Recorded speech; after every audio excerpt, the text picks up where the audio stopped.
Hello everyone, my name is Vidyasagar. I am your biology teacher from Thakur maths classes. मेरा नाम विद्यासागर है। मैं आपका बायोलॉजी का टीचर हूँ ठाकुर मैथ क्लासेस से। आज की इस सेशन में हम लोग जो है क्या देखने जा रहे हैं, तो जैसा कि आप लोग अपने स्क्रीन पे देख सकते हैं कि यहाँ पे ऑलरेडी क्या है कि जो आपका टॉपिक है वो मेंशन किया हुआ है। यहाँ पे हम लोग बीएससी सेकेंड ईयर सेमेस्टर 2 का जो है जूलॉजी का जो सिलेबस है उसको हम लोग क्या करेंगे, कवर करेंगे।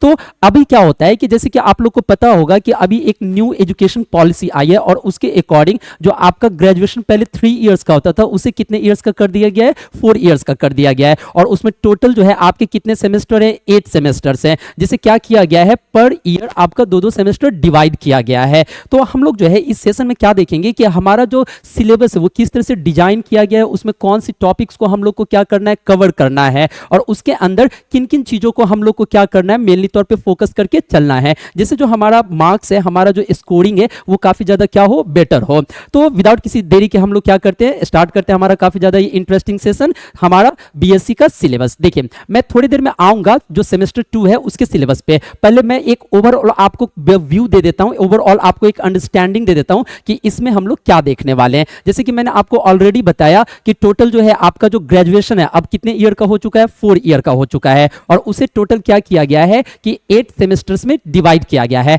आपके स्क्रीन पे जो ऑफिशियल जो इंफॉर्मेशन है कि कौन से सेमेस्टर में कौन से टॉपिक को कवर करना है वो यहाँ पे फ्लैश हो रहा है। आई होप कि आप लोग जो है अच्छे से इसे देख पा रहे होंगे और समझ पा रहे होंगे। तो देखिए यहाँ पे अगर आप गौर से देखेंगे तो यहाँ पे हम लोग का क्या है, यहाँ पे हम लोग का सेमेस्टर दिया गया है। क्या दिया गया है यहाँ पे जो है हम लोग का सेमेस्टर दिया गया है। सबसे पहले आप देख पा रहे होंगे कि हमारा कॉलम किसका है, सेमेस्टर का कॉलम है। सबसे फर्स्ट ये यहाँ पे हमारा सेमेस्टर 1, देन यहाँ पे देख सकते हैं सेमेस्टर 2 है, एंड इसी तरह से हम लोग सेमेस्टर 8 तक जाएंगे। और सेमेस्टर 1 में अगर आप गौर से देखेंगे तो यहाँ पे जो है ठीक है एमजेसी यानी कि जो आपका ठीक है ओके ऑनर्स पेपर है, मेजर कोर्स, जिसे यहाँ पे जो है ऑनर्स पेपर को क्या बोला गया है, मेजर कोर्स बोला गया है। इसका आप सिलेबस देख सकते हैं सेमेस्टर 1 में। इसमें क्या है, सेमेस्टर का जो सेमेस्टर 1 में जो है ये क्या है, diversity of non coordinates. Then यहाँ पे आप देख सकते हैं कि टी स्टैंड करता है थ्योरी के लिए एंड पी स्टैंड करता है किसके लिए, प्रैक्टिकल के लिए। एंड देन यहाँ पे आप देख सकते हैं कि इसमें जो सेकेंड यहाँ पे जो नेक्स्ट कॉलम बनाया गया है इसके बगल में ये है क्रेडिट। ऑलरेडी आप लोग को पता होगा कि पहले मार्क्स सिस्टम और परसेंटेज सिस्टम चलता था, लेकिन अब उसे हटा के जो है क्या किया गया है, क्रेडिट सिस्टम किया गया है। यानी कि जिन टॉपिक्स का जो इंपॉर्टेंस है उसे उतनी ज्यादा क्रेडिट दी गई है। तो जैसा कि आप देख सकते हैं कि यहाँ पे जो है ठीक है थ्योरी में कितना क्रेडिट है, 4, एंड प्रैक्टिकल का कितना क्रेडिट है, 2। तो टोटल जो आपका क्रेडिट हो जाएगा वो कितना हो जाएगा, 6। और यहाँ पे जो है ठीक है ये क्या है आपका सेमेस्टर 1 हो जाएगा। अब यहाँ पे अगर हम लोग इससे नीचे आएंगे तो यहाँ पे हमें क्या देखने को मिलेगा, सेमेस्टर 2 का सिलेबस देखने को मिलेगा। और यहाँ पे आप देख सकते हैं कि सेमेस्टर 2 में जो है आपको क्या कवर करना है, डाइवर्सिटी ऑफ कोऑर्डिनेट्स। तो थोड़ा सा अगर आप ध्यान से देखेंगे तो सेमेस्टर 1 में क्या है आपका, डाइवर्सिटी ऑफ नॉन कोऑर्डिनेट्स। और मेरे ख्याल से लगता है कि मुझे आप लोग को ये ऑलरेडी पहले से पता होगा कि नॉन कोऑर्डिनेट्स हम लोग किसे बोलते हैं। तो जनरली तौर पे ये जो भी ये कोऑर्डिनेट और नॉन कोऑर्डिनेट ये एनिमल किंगडम के लिए ये सब वर्ड यूज होता है, ठीक है। यानी कि हमारे अर्थ पे जितने भी एनिमल्स हैं वो कितने तरह के होते हैं, 2 तरह के होते हैं। एक ऐसे एनिमल्स होते हैं जिनके पास, मैं सिंपल वे में अगर अभी फिलहाल समझाने की कोशिश करूं तो जिनके पास रीढ़ की हड्डी होती है उन्हें हम लोग क्या बोलते हैं, कोऑर्डिनेट्स। और जिनके पास नहीं होती है उसे क्या बोलते हैं, नॉन कोऑर्डिनेट्स। जैसे कि फॉर एग्जांपल आप लोगों ने अर्थवर्म के बारे में सुना होगा, जिसे हम लोग केंचुआ बोलते हैं हिंदी में, स्पॉन्जेज, इन एनिमल्स के बारे में सुना होगा, हाइड्रा। इन लोगों के पास क्या होती है, ठीक है ओके, रीढ़ की हड्डी नहीं होती है। तो ये लोग किस में आते हैं, नॉन कोऑर्डिनेट्स में आते हैं। तो जो आपका सेमेस्टर 1 है उसका जो आपका ठीक है ओके सेमेस्टर 1 है, इसमें जो है आपको मेनली तौर पे किसके बारे में पढ़ना है, ऐसे एनिमल्स के बारे में पढ़ना है जिसमें रीढ़ की हड्डी नहीं होती है, नॉन कोऑर्डिनेट्स। और सेमेस्टर 2 में किसके बारे में पढ़ना है, तो ऐसे एनिमल्स के बारे में जिसके पास रीढ़ की हड्डी होती है। देन आपका क्या आता है, सेमेस्टर 3 आता है। और यहां पे आप देख सकते हैं कि सेमेस्टर 3 के अंदर आपको क्या क्या कवर करना है, तो एनाटॉमी कवर करना है। देन उसके बाद आपको क्या कवर करना है, फिजियोलॉजी। एनाटॉमी क्या होता है, किसी भी चीज को कट करके उसके इंटरनल स्ट्रक्चर की जो हम लोग स्टडी करते हैं उसे हम लोग क्या बोलते हैं, एनाटॉमी। जैसे कि फॉर एग्जांपल मैं आपको बताऊं कि फॉर एग्जांपल मान लो कि मेरे हाथ में ठीक है एक ह्यूमन हार्ट है, एक इंसान का दिल रखा हुआ है, तो ऊपर से देखोगे आप तो आपको एक नॉर्मल स्ट्रक्चर लगेगा, लेकिन जब आप उसे कट करोगे तो देखोगे कि अरे ये तो अंदर से जो है टोटल 4 चैम्बर्स का बना हुआ है। ऑलरेडी आप लोगों ने आई थिंक ये पढ़ा होगा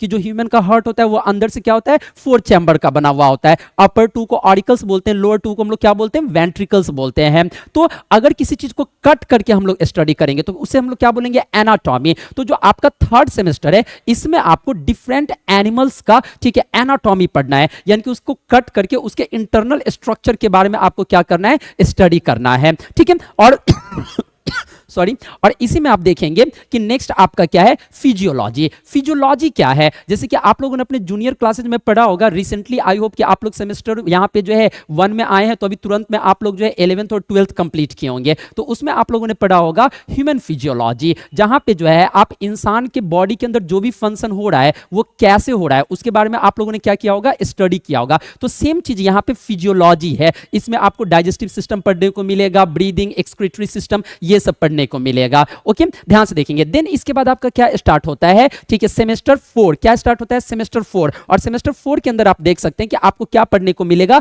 सेल बायोलॉजी। आई थिंक कि मुझे तो ये तो एक्सप्लेन करने की भी जरूरत नहीं है, ऑलरेडी नेम से ही क्लियर है कि यहां पे आप क्या पढ़ने वाले हैं, तो सेल के बारे में पढ़ने वाले हैं। किसके बारे में पढ़ने वाले हैं, सेल के बारे में पढ़ने वाले हैं। लेकिन इसी सेमेस्टर 4 में आपको एक और टॉपिक क्या करना है, कवर करना है, जिसका नाम है इंडोक्राइनोलॉजी। ठीक है, इंडोक्राइनोलॉजी क्या होती है, तो ध्यान से देखना, हम लोग के बॉडी में जो ग्लैंड्स होते हैं, 2 तरह के ग्लैंड्स होते हैं, एक होते हैं एक्सोक्राइन और एक क्या होते हैं, इंडोक्राइन। एक्सोक्राइन ग्लैंड क्या होता है, जो पाइप के थ्रू, डक्ट के थ्रू अपने सेक्रीशन को, एंजाइम या हार्मोन को रिलीज करता है। जैसे कि एग्जांपल के तौर पे लीवर, लीवर के बारे में आप लोगों ने पढ़ा होगा कि जो लीवर होता है ये क्या करता है, इसमें से बहुत सारा पाइप होता है और ये पाइप, ये डक्ट क्या करता है, लीवर से जो बाइल जूस निकलता है उसे क्या करता है, सेक्रीट करता है, रिलीज करता है। और ऐसे ग्लैंड्स जो बिना किसी पाइप के अपने एंजाइम और हार्मोन को रिलीज करते हैं उन्हें हम लोग क्या बोलते हैं, इंडोक्राइन, और इसे क्या बोलते हैं, एक्सोक्राइन। तो यहां पे अगर आप ध्यान से देखोगे तो यहां पे एक्सोक्राइन नहीं है, यहां पे क्या है, इंडोक्राइन है। तो यहां पे आप लोग को ऐसे ग्लैंड्स के बारे में पढ़ना है जो कि अपना सेक्रेशन क्या करता है, विदाउट किसी डक्ट के करता है। तो आई होप कि आप लोग को ये समझ में आया होगा। अब अगर हम लोग इसी हम लोग सेमेस्टर 4 की अगर बात करें तो इसी के अंदर हम लोग को एक और टॉपिक कवर करना है जो कि क्या है, हमारा इकोलॉजी। और जैसे कि मैंने ऑलरेडी आपको बताया कि अभी आप सेमेस्टर 1 में, तो रिसेंटली आप अपना 11th और 12th कंप्लीट करके आएंगे, और क्लास 12th में जो आपका सबसे लास्ट यूनिट होता है वो क्या होता है, इकोलॉजी ही होता है। तो आप देख सकते हैं कि यहां पे आपको जो है इकोलॉजी के बारे में पढ़ना है, जिसमें हम लोग इन्वायरमेंट की स्टडी करते हैं कि हम लोग जो भी काम करते हैं उसका इन्वायरमेंट पे क्या असर पड़ता है, और इन्वायरमेंट में किसी भी तरह का चेंज आता है तो उसका हम लोगों पे क्या असर पड़ता है। तो हम लोग का क्या होगा, इसमें लास्ट टॉपिक सेमेस्टर 4 के अंदर इकोलॉजी। और अगर आप यहां पे गौर से देखेंगे तो यहां पे जो सबसे बड़ा अभी तक फिलहाल जो हमारे पास 3 सेमेस्टर है, सेमेस्टर 1, सेमेस्टर 2, सेमेस्टर 3 और सेमेस्टर 4, तो इस 4 में से जो 3 शुरुआत का सेमेस्टर है उससे काफी ज्यादा सेमेस्टर 4 का सिलेबस है। यहां पे आपको टोटल 3 टॉपिक्स क्या करने, कवर करने हैं। ओके, तो हम लोग नेक्स्ट स्लाइड पे क्या करते हैं, मूव करते हैं, और यहां पे हम लोग देख सकते हैं कि अब यहां पे हमारा क्या आता है, सेमेस्टर 5 आता है, और सेमेस्टर 5 के अंदर क्या टॉपिक है, बायोकेमिस्ट्री। जैसे कि बायोकेमिस्ट्री क्या होता है, तो इसमें हम लोग बायोमोलिक्यूल्स के बारे में पढ़ते हैं, जैसे कि प्रोटीन का स्ट्रक्चर, कार्बोहाइड्रेट का स्ट्रक्चर, लिपिड का स्ट्रक्चर, ये सब पढ़ते हैं। देन इसी सेमेस्टर 5 के अंदर हम लोग को और क्या पढ़ना है, तो और हम लोग को पढ़ना है जेनेटिक्स। जेनेटिक्स तो काफी ज्यादा पॉपुलर टॉपिक होता है 11th 12th का, ठीक है, काफी ज्यादा इंटरेस्टिंग भी होता है। और इसमें आप लोगों ने मेंडल का तो नाम सुना ही होगा कि मेंडल नाम के एक साइंटिस्ट थे, उन्होंने ही जो है, ठीक है, उनको हम लोग क्या बोले, फादर ऑफ जेनेटिक्स बोले। उन्होंने ही जो है क्या किया था, जीन्स के बारे में बताया था कि देखो जीन नाम का कोई चीज होता है और आज आप जैसे भी दिख रहे हैं वह उसी की वजह से दिख रहे हैं। अक्सर हम लोग ये बोलते हुए पाए जाते हैं कि अरे इसके मम्मी पापा गोरे थे ना इसलिए ये गोरा हो गया, क्योंकि इसमें गोरा वाला जीन आया। इसके मम्मी पापा लंबे थे ना इसलिए ये लंबा हो गया, इसमें लंबा वाला जीन आया ना। तो ये जीन जो होता है इसका कॉन्सेप्ट किसने दिया था, मेंडल ने दिया था। और ये सारी बातें हम लोग किसके अंदर पढ़ते हैं, जेनेटिक्स के अंदर पढ़ते हैं। तो ये आपका सेमेस्टर 5 में आपको ये टॉपिक कवर करना है। देन इसके बाद क्या आता है आपका, देन इसके बाद आपका आता है सेमेस्टर 6, और यहां पे आपको क्या पढ़ना है, यहां पे पढ़ना है डेवलपमेंटल बायोलॉजी। अब ये डेवलपमेंटल बायोलॉजी क्या होता है, मैं सिंपल अब बार बार चीजों को इसलिए 11th 12th से कोरिलेट कर रहा हूं क्योंकि रिसेंटली अभी आप लोग 11th 12th पास करके आएंगे, तो आई होप कि आपको ऑलरेडी जो है उन जो भी चैप्टर्स आप वहां पढ़े होंगे उसका एक आइडिया होगा। तो यहां पे डेवलपमेंटल बायोलॉजी में आपको क्या पढ़ना है, ट्वेल्थ में आपने एक चैप्टर पढ़ा होगा, एक यूनिट पढ़ा होगा बायोटेक्नोलॉजी के नाम से, उसे ही यहां पे हम लोग डेवलपमेंटल बायोलॉजी के नाम से बोल रहे हैं। सिंपल में फिलहाल अभी आप इतना समझो, हालांकि डेवलपमेंटल बायोलॉजी में और भी टॉपिक्स को क्या किया गया, कवर किया गया, लेकिन फिलहाल में अगर अभी आपको सिंपली समझाऊं तो जो बायोटेक्नोलॉजी आपने ट्वेल्थ में पढ़ा था उसे ही यहां पे क्या बोला जा रहा है, डेवलपमेंटल बायोलॉजी बोला जा रहा है। देन सेमेस्टर 6 के अंदर आपको एक और टॉपिक पढ़ना है, इवोल्यूशन। क्या पढ़ना है, इवोल्यूशन। और ये सारी की सारी टॉपिक्स आप ऑलरेडी ट्वेल्थ में कवर करके आए होंगे। इवोल्यूशन में हम लोग क्या पढ़ते हैं, तो हम लोग का जो है ठीक है, इस ये अर्थ का फॉर्मेशन कैसे हुआ, इस अर्थ पे लाइफ कैसे आया, अगर सिंपल वे में मैं समझाने की कोशिश करूं तो हम लोग बंदर से इंसान बने तो कैसे बने, ये सारा चीज हम लोग कहां पढ़ते हैं, इवोल्यूशन के अंदर पढ़ते हैं। देन इसी सेमेस्टर 6 के अंदर आपको एक और टॉपिक कवर करना है, एनिमल बिहेवियर। ठीक है, अब ये एनिमल बिहेवियर क्या होता है, एनिमल बिहेवियर के अंदर क्या पढ़ेंगे आप, डिफरेंट एनिमल्स का ठीक है okay behave, like for example may be शायद अगर आप कभी डिस्कवरी देखे होंगे तो आप देखे होंगे कि जब एक मेल बर्ड है और एक फीमेल बर्ड है और दोनों के बीच अगर मेटिंग होना है, मेटिंग कहने का मतलब क्या, ठीक है समागम अगर होना है, ठीक है ओके, तो वहां पे क्या होता है, जो मेल बर्ड होता है वो अलग अलग तरह का बिहेवियर शो करता है फीमेल पार्टनर को अट्रैक्ट करने के लिए। कभी वो डांस करता है तो कभी अपने वो पंख को फैला के ठीक है ओके अपने फीमेल पार्टनर को अट्रैक्ट करने का कोशिश करता है। तो इसमें आपको यही एनिमल बिहेवियर के बारे में पढ़ना है कि डिफरेंट टाइप के एनिमल ठीक है किस तरह का बिहेवियर शो करते हैं अलग अलग सिचुएशन में। अगर उनको गुस्सा आ रहा है, लड़ाई करना है, तो वो किस तरह का बिहेवियर शो करेंगे। एलिफेंट क्या करता है, जब उसे लड़ना होता है तो वो अपने दोनों के ईयर्स को, दोनों कान को फैला देता है, और जैसे ही कान को फैला दिया तो आप समझ जाओ कि वो गुस्सा में वो अटैक करने वाला है। तो उसी तरह से अलग अलग एनिमल्स में जो होता है अलग अलग बिहेवियर होता है, उसकी स्टडी आपको करनी है। ठीक है, चलो देखो अब यहां से जो है आपका क्या स्टार्ट होता है, सेमेस्टर 7। और सेमेस्टर 7 में जो है ठीक है आपको क्या कवर करना है, तो यहां पे कवर करना है मॉलिक्यूलर बायोलॉजी। क्या कवर करना है, मॉलिक्यूलर बायोलॉजी। एंड ये मॉलिक्यूलर बायोलॉजी क्या होता है, तो जैसे कि आप लोग जेनेटिक्स में पढ़ते हैं डीएनए के बारे में, आरएनए के बारे में, तो यहां पे उसका मॉलिक्यूलर स्ट्रक्चर पढ़ना है। ठीक है, आई होप कि आप लोग को याद होगा 12th में जेनेटिक्स के अंदर 3 चैप्टर कंबाइनली थे। ठीक है, पहला था principle of inheritance and variation, दूसरा था आपका मॉलिक्यूलर बेसिस ऑफ इनहेरिटेंस है, और तीसरा था इवोल्यूशन। और यहां पे उसे अलग अलग सेमेस्टर में क्या किया गया है, रखा गया है। ठीक है, तो यहां पे आपको मॉलिक्यूलर बायोलॉजी पढ़ना है जिसमें डीएनए आरएनए का मॉलिक्यूलर स्ट्रक्चर हम लोग डिस्कस करेंगे। देन उसके बाद आपको क्या पढ़ना है, ठीक है okay, research methodology. And what is research methodology, देखो होता क्या है कि अभी आप ग्रेजुएशन में हो, अभी आप ग्रेजुएशन करोगे, उसके बाद आप कहां जाओगे, मास्टर्स में जाओगे। और अभी जो रिसेंटली एजुकेशन सिस्टम कुछ चेंजेस जो किया सिलेबस में, ये बहुत अच्छा चेंज है। शायद आप अभी इस स्टेज पे नहीं समझ पाओ, लेकिन मैंने अपना मास्टर्स भी कंप्लीट कर रखा है और मैं पीएचडी भी कर रहा हूं, तो मैं आपको बताता हूं रिसर्च मेथोडोलॉजी क्या होता है। इसमें आप क्या पढ़ते हो कि जब आप रिसर्च करने जाओगे तो आप माइक्रोस्कोप को यूज कैसे करोगे, किसी केमिकल को आप अप्लाई कैसे करोगे। एक छोटा सा सेल, जैसे कि फॉर एग्जांपल मान लो कि मैंने अपना सिर इस तरह से खुजलाया और ऐसे करके किया, तो बहुत सारा सेल यहां पे टूट के गिर रहा होगा, और लेकिन वो दिख नहीं रहा है, वो इतना छोटा है, लेकिन उसके अंदर जो केमिकल रिएक्शन चल रहा है उसे आपको डिटेक्ट करके क्या करना है, ठीक है, पेपर पे लिखना है कि इस केमिकल रिएक्शन के रिजल्ट में क्या बना। तो आप कैसे किसी केमिकल को एक सेल के अंदर जो इतना छोटा है कि दिख तक नहीं रहा है उसे डिटेक्ट करोगे, किस टेक्निक का यूज करोगे। तो ये सब चीज आपको रिसर्च मेथोडोलॉजी के अंदर पढ़ना होता है कि जब आप रिसर्च करोगे तो वहां पे रियल लाइफ में जो आपको केमिकल्स दिया जाएगा, इंस्ट्रूमेंट दिया जाएगा, आप उसको यूज कैसे करोगे, तो इसके अंदर आप वो पढ़ोगे। तो जब आप यहां से ग्रेजुएशन करके जब आप मास्टर्स करोगे, रिसर्च सेक्टर में जाओगे, तो आपको ये नॉलेज बहुत वहां पे हेल्प आने वाला है, बहुत ज्यादा हेल्पफुल होगा आपके लिए। ठीक है, चलिए आगे बढ़ते हैं। अगला हम लोग का क्या है, इम्यूनोलॉजी एंड माइक्रोबायोलॉजी। ठीक है, नाम से क्लियर है, इम्यूनोलॉजी यानी कि इम्यूनोलॉजी में क्या होता है, हम लोग के शरीर का जो इम्यून सिस्टम होता है, जिसे हिंदी में हम लोग प्रतिरोधक क्षमता बोलते हैं, यानी कि आपके बॉडी के अंदर जब कोई बैक्टीरिया वायरस इंटर करता है तो वो किस तरह से आपका बॉडी उसे क्या करता है, किल करता है। तो उस इम्यूनोलॉजी यानी कि इम्यून सिस्टम के बारे में पढ़ना है। और एंड इसी के साथ माइक्रोबायोलॉजी। माइक्रोबायोलॉजी क्या होता है, माइक्रो मतलब क्या, छोटा, जो आपको नेकेड आई से न दिखे, जैसे कि एग्जांपल के तौर पे बैक्टीरिया। तो इसमें आपको डिफरेंट टाइप्स के बैक्टीरिया के बारे में भी इसी के अंदर पढ़ना है, उससे किस तरह की बीमारी होती है वो भी आपको पढ़ना है। तो इतने टॉपिक्स को जो है हम लोग क्या करेंगे, यहां पे सेमेस्टर 7 में कवर करेंगे। देन इसके बाद आपका क्या आएगा, देन इसके बाद जो है ठीक है आपका यहां पे आ जाएगा, ठीक है, सेमेस्टर 8 जो कि लास्ट सेमेस्टर होगा आपका 4th ईयर का। और इसके अंदर आप देख सकते हो, आई थिंक कि आप लोग को दिख पा रहा हो, ठीक है ओके, नहीं दिख पा रहा होगा तो मैं बता देता हूं, इंस्ट्रूमेंटेशन एंड बायोमेट्री।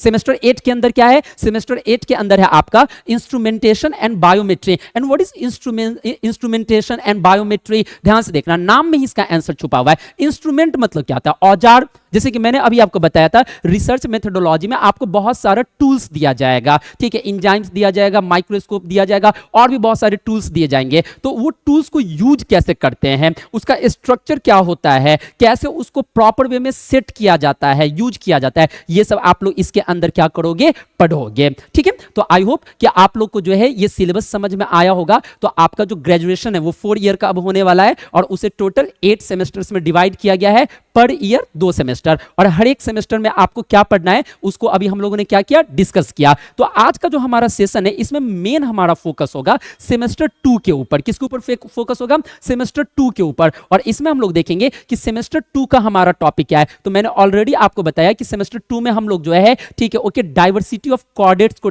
डिस्कस करेंगे। किसको डिस्कस करेंगे? डाइवर्सिटी ऑफ कोऑर्डिनेट्स को डिस्कस करेंगे। तो यहां पे ध्यान से देखो, यहाँ पे एक अलग स्लाइड के थ्रू क्या किया गया, आपको काफी अच्छे से एक्सप्लेन करने के लिए जो है यहाँ पे ट्राई किया गया है। तो यहाँ पे आप देख सकते हो, यहाँ पे है आपका, ठीक है, टॉपिक MJC2, यानी कि, ठीक है, ओके, सेमेस्टर 1 का जो क्या सेमेस्टर 2 जो है आपका, ठीक है, यहाँ पे जो है, ठीक है, इसे हम लोग क्या बोल रहे हैं? MJC2 बोल रहे हैं। और यहाँ पे जो है आपका यूनिट क्या है? तो यूनिट का नाम है इंट्रोडक्शन टू कॉर्डेटा। और कॉर्डेटा क्या होता है? ऑलरेडी मैंने आपको बताया कि जिसके पास रीढ़ की हड्डी होती है उसे हम लोग क्या बोलते हैं? कॉर्डेटा बोलते हैं। और जिसके पास नहीं होती उसे हम लोग क्या बोलते हैं? ठीक है, ओके, नॉन कॉर्डेटा बोलते हैं, ठीक है, ओके। ध्यान से देखना, जब आप इस चैप्टर के डिटेलिंग में जाओगे तो आपको बहुत सारा टेक्निकल डिफरेंस देखने को मिलेगा। फिलहाल आप इतना समझो कि जिसके पास रीढ़ की हड्डी उसे कॉर्डेटा, और जिसके पास नहीं उसे नॉन कॉर्डेटा हम लोग बोल रहे हैं। हालांकि टेक्निकल इसमें और भी बहुत सारा डिफरेंस होता है। अब इसके अंदर, अब हमारे अर्थ पे तो बहुत सारे एनिमल्स है जिसके पास रीढ़ की हड्डी है, ठीक है, ओके। ध्यान से देखना, तो उसे क्या किया गया है? डिफरेंट कैटेगरी में बांटा गया है। टोटल आपके पास यहां पे जो है, ठीक है, कितनी कैटेगरीज हैं? 8 कैटेगरीज हैं। सबसे फर्स्ट जो आपका कैटेगरी है, ठीक है, ये क्या है? तो सबसे फर्स्ट जो आपका कैटेगरी है ये है cephalochordata. What is it? Cephalochordata, okay. Second जो आपका कैटेगरी है ये है यूरोकॉर्डेटा। क्या है second category? Urochordata. I hope कि आप लोगों ने पहले इन कैटेगरी का नाम सुन रखा हो, ठीक है। आपका जो थर्ड कैटेगरी है ये है पिशेज का। किसका? पिशेज। पिशेज क्या होता है? फिशेज को ही पिशेज बोला गया, मछलियों का प्रजाति, ठीक है। देन उसके बाद फोर्थ क्या है आपका यहाँ पे? एम्फीबियंस, जैसे कि मेढक वगैरह, ठीक है। देन उसके बाद क्या है? रेप्टेलियन, ठीक है। रेप्टेलिया क्या होता है? जिसे हिंदी में हम लोग सरीसृप बोलते हैं, जो रेंग के चलते हैं, जैसे कि छिपकली हो गया, सांप हो गया, ये सब। देन उसके बाद आपका सेवेंथ क्या है? एव्स। एव्स मतलब क्या होता है? बर्ड्स, पक्षी, ठीक है, ओके। देन आपका जो है इसके बाद ओके, यहाँ फिफ्थ होगा, सिक्स नहीं, फिफ्थ। देन ये सिक्स्थ एंड सेवेंथ है हम लोग का मैमल्स। क्या है? मैमल्स, ठीक है, ओके। मैमल्स के बारे में तो आई होप कि बच्चे को पता होगा मैमल्स क्या होता है, जिसमें 5 फीचर होंगे, उसे हम लोग क्या बोलेंगे? मैमल्स। जैसे कि फॉर एग्जांपल आप काउंट करो उंगली पे, ठीक है। बॉडी पे क्या होगा? हेयर होगा। तो देखो तो हम लोग के बॉडी पे हेयर है कि नहीं है? बिल्कुल है। सेकेंड फीचर क्या होगा? रीढ़ की हड्डी। तो हम लोग के पास रीढ़ की हड्डी है कि नहीं है? थर्ड फीचर क्या होगा? Milk gland. तो भले ही मेल्स में मिल्क ग्लैंड क्या है, ठीक है, फंक्शनल नहीं है, लेकिन फीमेल्स में तो है, तो मिल्क ग्लैंड भी होता है हम लोग के पास। देन फोर्थ क्या होगा? ध्यान से देखना, देन फोर्थ क्या होगा? Ear pinna. ये कान का जो पिन्ना देख रहे हो ये। और उसके बाद फिफ्थ क्या होगा? जो अंडा न दे, अपने जैसा बेबी दे, जिसे हम लोग यंग वंस बोलते हैं। तो जिसमें ये पांचों फीचर मिलेगा उसे ही हम लोग क्या बोलेंगे? मैमल्स। तो गाय भैंस के बारे में क्या ख्याल है? क्या वो मैमल्स हैं? ठीक है, क्या उनके बॉडी पे हेयर होता है, कान का पिन्ना होता है, रीढ़ की हड्डी होती है, मिल्क ग्लैंड होता है, और अंडा देता है कि अपने जैसा बच्चा देता है? तो अपने जैसा बच्चा देता है, और जिसमें ये पांचों फीचर होंगे उसे हम लोग क्या बोलेंगे? मैमल्स बोलेंगे। तो इसमें हम लोग मैमल्स के बारे में पढ़ेंगे। एंड देन उसके बाद हम लोग का क्या है? साइक्लोस्टोमाटा। क्या है? साइक्लोस्टोमाटा। तो जो आपका यहां पे जो सेमेस्टर 2 है इसमें आपको क्या करना है? टोटल 8 कैटेगरीज पढ़ना है कॉर्डेटा का। एक बार फिर से मैं समझा देता हूं, ठीक है, ध्यान से सुन लेना, ठीक है। इसमें आपको सेमेस्टर 2 में कॉर्डेटा के बारे में पढ़ना है। कॉर्डेटा क्या है? फिलहाल आप समझो जिसके पास रीढ़ की हड्डी है, ठीक है। अब रीढ़ की हड्डी है तो ऐसे तो लाखों जानवर है हमारे अर्थ में जिसके पास रीढ़ की हड्डी है, तो उसे अच्छे से समझने के लिए क्या किया गया? ठीक है, डिफरेंट कैटेगरीज में डिवाइड किया गया, जो कि यहां पे टोटल कितनी कैटेगरीज है? 8 कैटेगरीज हैं, ठीक है, ओके। और हर एक कैटेगरी को हम लोग को क्या करना है? एक एक करके पढ़ना है। तो अब एक बार में इस कैटेगरी को पढ़ना क्या होगा? पॉसिबल नहीं होगा। तो इसे क्या किया गया? अच्छे से, ठीक है, ओके, टाइम सेविंग के लिए देखो अलग अलग यूनिट में डिवाइड किया गया। जैसे कि यहां पे आप लोग देख सकते हो, ठीक है, ओके। ध्यान से देखो यहां पे क्या किया गया? यूनिट में यहां आप देखो, सबसे पहले यूनिट में आपको क्या पढ़ना है, सिफेलोकॉर्डेटा, यूरोकॉर्डेटा एंड साइक्लोस्टोमाटा। आरिबास में इन तीन के बारे में सबसे पहले हम लोग पढ़ेंगे। देन उसके बाद यूनिट 3 में क्या है, पीसेज एंड एम्फीबियंस, इसके बारे में पढ़ेंगे। देन उसके बाद ठीक है ओके, रेप्टिलिया को भी हम लोग इसी के अंदर कवर करेंगे, यूनिट 3 के ही अंदर। देन यूनिट 4 के अंदर हम लोग एप्स और मैमल्स के बारे में पढ़ेंगे। किसके बारे में पढ़ेंगे, एप्स और मैमल्स के बारे में पढ़ेंगे। तो आप देखो तो टोटल कितना हुआ, काउंट करो, टोटल 8 कैटेगरीज था ना। देखो यूनिट 4 में 2 इधर, ठीक है ओके, यूनिट 3 में आओ, ठीक है 1 इधर, 2 उधर है, 3 4 5, ठीक है ओके। देन यहां पे देखो 6 7 8, टोटल 8 कैटेगरीज हो गई। तो इस टोटल 8 कैटेगरीज को हम लोग को क्या करना है, यहां पे पढ़ना है, ठीक है। तो आई होप कि आप लोग को जो है जो सिलेबस है वो समझ में आ गया होगा। एक बार मैं आपको लास्ट में रिकॉल करवा देता हूं फिंगर पे। 4 इयर्स का आपका कोर्स है, जिसे क्या किया गया है, ठीक है ओके, 8 सेमेस्टर्स में डिवाइड किया गया है, पर ईयर 2 सेमेस्टर। अभी हम लोग सेमेस्टर 2 पे फोकस करेंगे, ठीक है। सेमेस्टर 2 जो है, ठीक है, उसके अंदर हम लोग को किसके बारे में पढ़ना है, कोऑर्डिनेट्स के बारे में पढ़ना है। और हमारे अर्थ पे जितने भी कोऑर्डिनेट्स हैं उसको क्या किया गया है, 8 कैटेगरीज में डिवाइड किया गया है। और हर एक कैटेगरी को हम लोग को एक एक करके क्या करना है, पढ़ना है। तो आई होप कि आप लोग को ये कोर्स जो है समझ में आया होगा, ठीक है ओके। और किसी भी तरह का अगर आप लोग को डाउट होगा, किसी भी तरह का प्रॉब्लम्स होगा, तो प्लीज आप लोग उसे क्या करें, कमेंट बॉक्स में डालें। हम लोग जो है उसको पढ़ेंगे और उसमें जो भी क्या हो सकता है, बेटरमेंट हो सकता है, उसे डेफिनेटली अप्लाई करेंगे, ठीक है। तो आज की क्लास के लिए इतना ही, फिर से हम लोग मिलेंगे एक न्यू टॉपिक के साथ न्यू सेशन में। तब तक के लिए bye bye and good night.